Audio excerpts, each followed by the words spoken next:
Welcome to the first podcast for Wednesday, April 7th, 2021. I'm your host, Marie Lynn. On this podcast, we look at history, but I also want to introduce you to her story. So let's begin.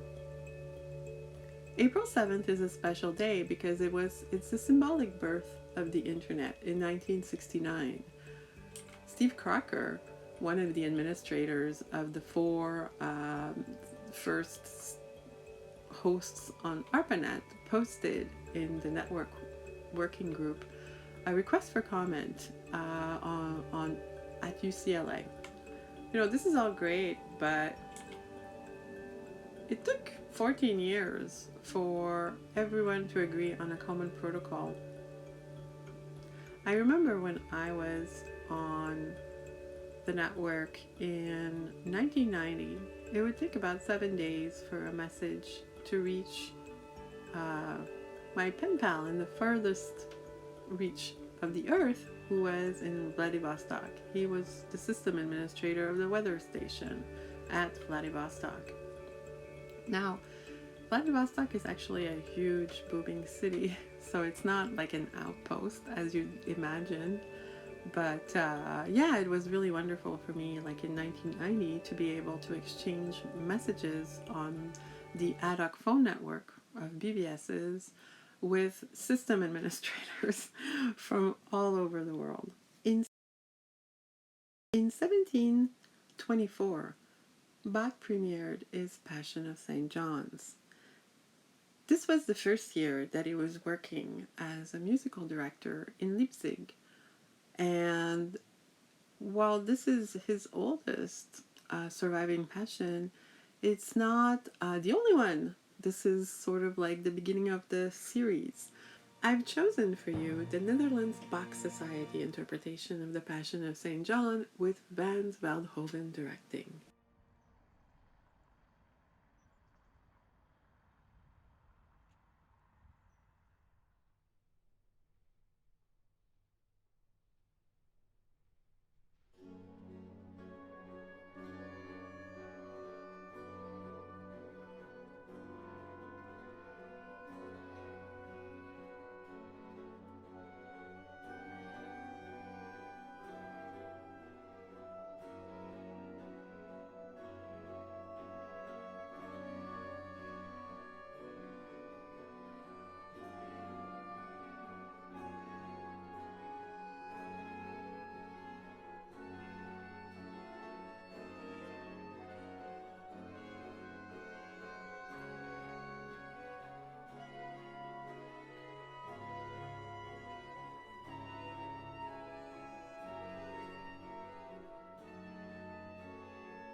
I've shared with you today the front page of the St. Louis Star.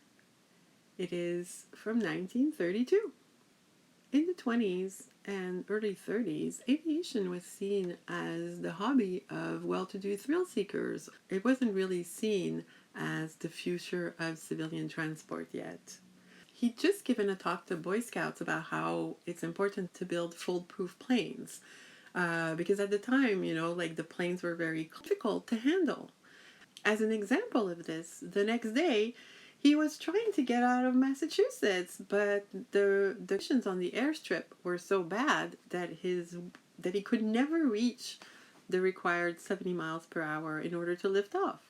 And so he just crashed into a wall. He hurt himself quite badly and required extensive surgery on his jaw, which was performed at Harvard Medical School. He recovered very well, and the next year, on June 2nd, he set the west to east transcontinental airspeed record. He flew from Los Angeles to Floyd Bennett Field in Brooklyn, New York, and it took him 13 hours, 26 minutes, and 15 seconds at an average speed of 181 miles per hour. Frank Hawks retired from speed flying not too long after that. He still managed to die in a plane crash. To commemorate his career, the Museum of Science and Industry in Chicago, Illinois, acquired his famous Texaco 13 mystery plane, where it remains on display today. Billie Holiday was born 107 years ago in 1914. I chose for you her song, Summertime.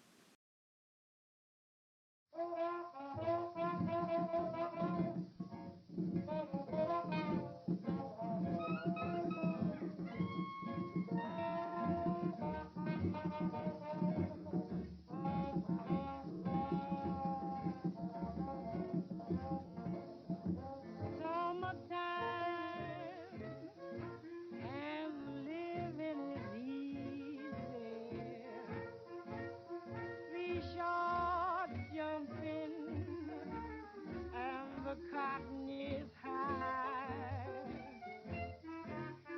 Oh, your dad is rich and your ma is good looking.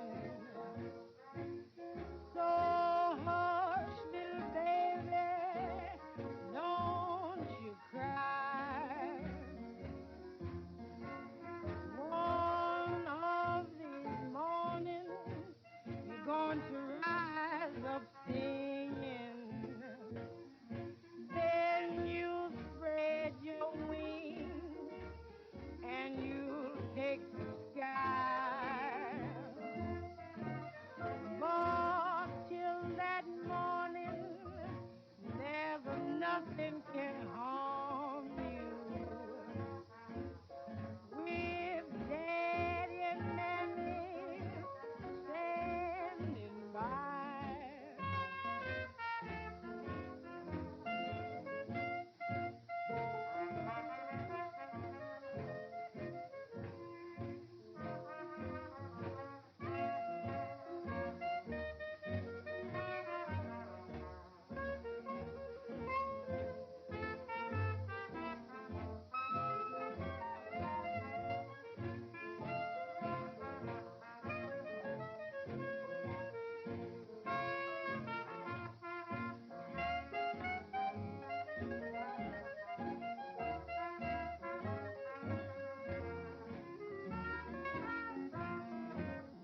One of these mornings, you're going to rise up singing.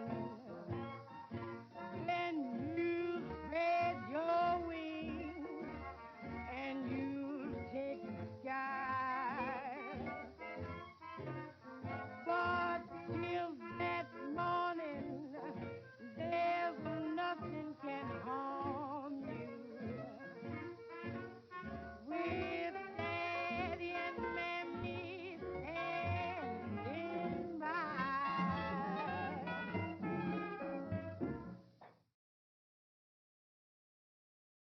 From the St. Louis Star front page, we also have this news that Marconi has announced a new radio phone device. It's 1932. Wow. When he announced in the Chicago Sun-Times it was Marconi's new radio phone to give world cheap service. Marconi had just installed a radio phone between Vatican City and the Papal Summer Residence. If you look on a map, you'll see that you need to walk 1.6 kilometers in order to get from one place to the next. But in reality, for a bird, it's only 100 meters. Like it's right next door up on the hill. Marconi, when he installed and demonstrated this successfully, it said that it could work up to 100 miles. As a reminder, the first commercial automated cellular network, which was like 1G and also analog, was launched in Japan by Nippon Telegraph and Telephone in 1979. Today we celebrate the life of Toussaint Louverture. He was born a slave on the French colony of Saint-Domingue. After he became a free man and he was a Jacobin, he began his military career as the leader of the 1791 slave rebellion. And that revolt began in August 1791, but it ended in 1804, so it was a very long fought. The colony's independence was won, and from France, and the participants were blacks, mulattoes, French, there was Spanish, and also the British. All collaborated towards this goal, with Toussaint Louverture emerging as their leader. He was so well loved, and he had such political acumen that people keep calling him Black Napoleon. Toussaint Louverture is the most awesome general that you've never heard of, and he's also the father of Haiti. There has only ever been one movie about him. It's a mini-series on France 2 in 2012 where Jimmy Jean-Louis played Louverture. In the US, the actor Danny Glover has named his production company Louverture Films with the goal of producing a movie about Toussaint Louverture, but it hasn't happened yet. Do you think that there will ever be in the United States a movie about the leader of the only successful slave revolution in history? I mean, just look at the guy. His movies write themselves.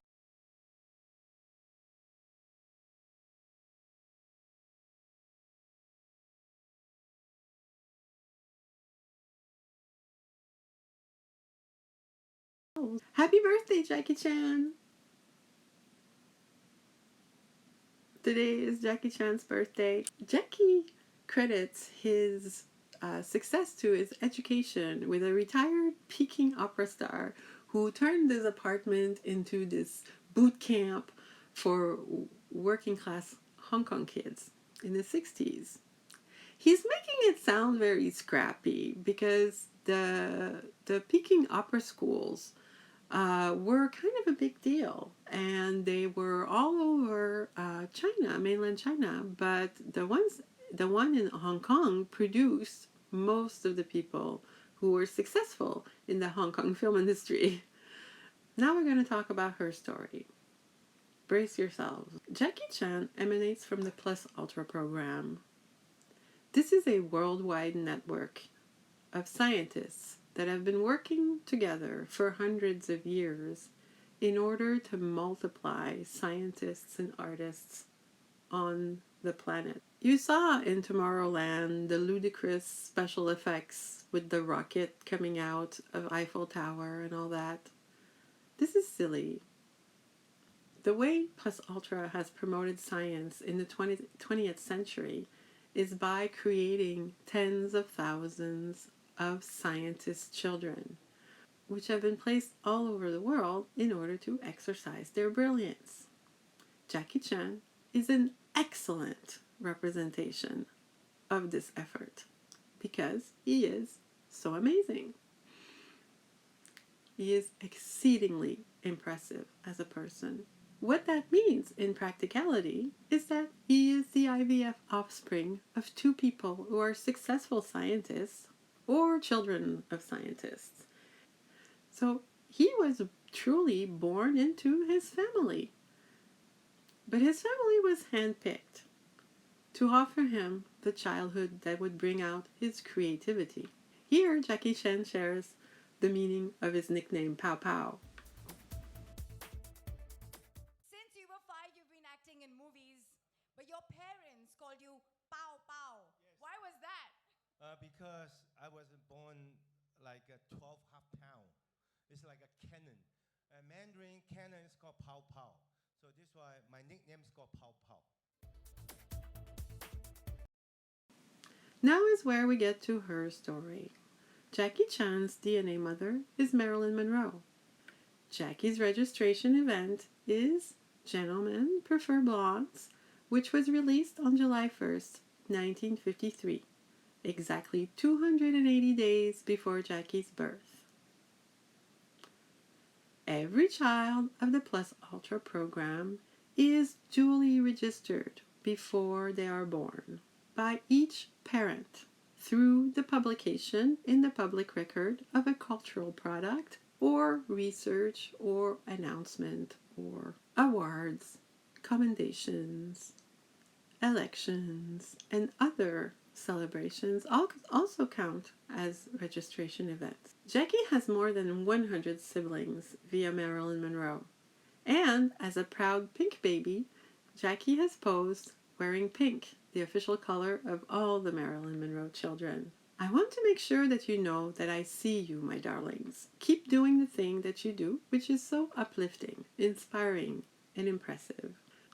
Join me on April 9th for another episode. I will talk a little bit about history, but celebrate her story some more. You can find me at Pinkcognito on Twitter.